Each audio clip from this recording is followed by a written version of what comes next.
Battle of El Alamein, 1942. The desert screams when the shells land. You think it's just the guns, but it's not. It's the earth itself, tearing apart under your boots. And you wonder how much longer it can take before it swallows you whole. And somehow I'm still here. Somehow I'm still breathing. El Alamein. They said it would be the turning point. Montgomery said there will be no retreat. And that meant me and every lad beside me. No matter how young, how scared, how half-mad we were. Forward. Through wire, through mines. Through the devil's bloody garden. October 23rd night. The desert roared alive. 600 guns spitting fire at once. The horizon turning white. It was as though every star in the sky had fallen to earth. And I cheered at first. Yes, I cheered like a fool because we thought maybe Jerry would break. But cheering turns to ash quick when you're told to rise. Bayonet fixed, rifle tight. Step into the black where the mines wait. Rommel knew what he was doing. He sowed 500,000 of them across the sand. You never knew whether the next step was your last. The lad beside me, Birmingham, broad grin, joking about warm beer and girls, was there one moment, and then gone. A flash of fire, smoke, blood, and I kept moving. Orders were orders. Forward, always forward. The wire came next, walls of teeth gleaming in the moonlight. We hacked with cutters in bare hands while tracers stitched the sky. Men fell on the wire, screaming, torn open. You couldn't stop. You couldn't help. Just push through or be crushed yourself. The desert floor shivered under tanks. Crusaders, Shermans, Grant's monsters of steel grinding into the dark, engines growling like beasts. The ground trembled with them, and still the shells fell. Stukas swooped down, sirens wailing, that sound claws down your spine.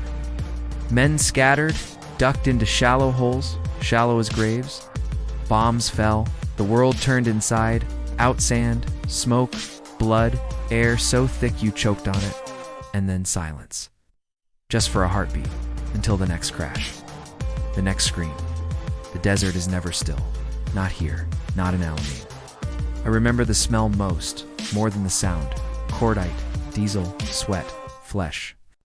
You cannot scrub it away. It seeps into you, lives there forever. We pushed for days. Nights blurred into each other.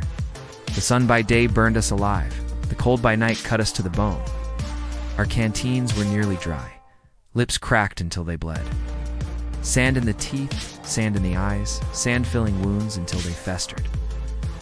They said Rommel was sick, back in Germany, leaving his Africa corpse stretched thin. But his men fought like devils, dug into ridges and gun pits waiting. And they had the 88s. Those cursed guns could tear a Sherman in half.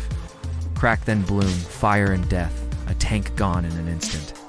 Men scrambled out or didn't, just silhouettes burning in the night. The sky alive with flares, light falling like false moons. Shadows twisting into terror. Friend, fall impossible to tell. I stumbled into a crater once, found 3 bodies, 2 British, 1 German. Twisted together, bayonets buried deep. Eyes wide open to the sky. Who won? None of them. Maybe none of us. They tell you glory. They tell you honor. All I saw was chaos. Mud and blood without mud. Just sand swallowing everything. Names, faces, gone. Men called out for their mothers, for their sweethearts, for God. Some silent, some screaming. Some just staring, already claimed by the desert. But we pushed. Montgomery's plan was methodical. No gamble, no daring charge. Just grind. Artillery, tanks, infantry crawling forward inch by inch until Rommel bled too much to stand. Slow, brutal, endless. One night, I lay flat in the sand, trying not to breathe. Machine guns raked the ground, bullets chewing inches from my face. I pressed myself so low I thought I might melt into the desert. Clutched my rifle so hard my knuckles split. Whispered nonsense prayers, words without meaning, sound to hold off the fear. Dawn came, pale and merciless. The battlefield littered with bodies, friend and enemy alike. Flies already gathering, the wounded crying out for morphine, for water, some begging for the bullet to finish it. We carried them when we could, dragged them on blankets, stretchers. But often, we had to leave them. The advance could not stop. Forward. Always forward. And somehow, we broke them. Slowly, inch by inch. The minefields gave way, the ridges fell, the Africa corpse pulled back, the desert opened, the chase began. But I was no longer chasing anyone. I was just surviving. Breath by breath, step by step. Every sound a threat, every shadow a grave. And now, I sit here, rifle still in my hands, though the battle has passed. The guns more distant, the sky less full of fire. I wonder why I am still here, when so many are not. Perhaps the desert chose to let me go. Perhaps it means to haunt me longer. I can hear the sand whispering still, every grain heavy with voices, faces, the fire of Alamein. And though they'll tell us this was victory, that we turned the tide here, I know the cost. I know what the desert keeps. And I know I will carry it until the day my own sand covers me. Thank you for listening. If you enjoyed the video, please hit the like button and subscribe for more content. Thank you for listening.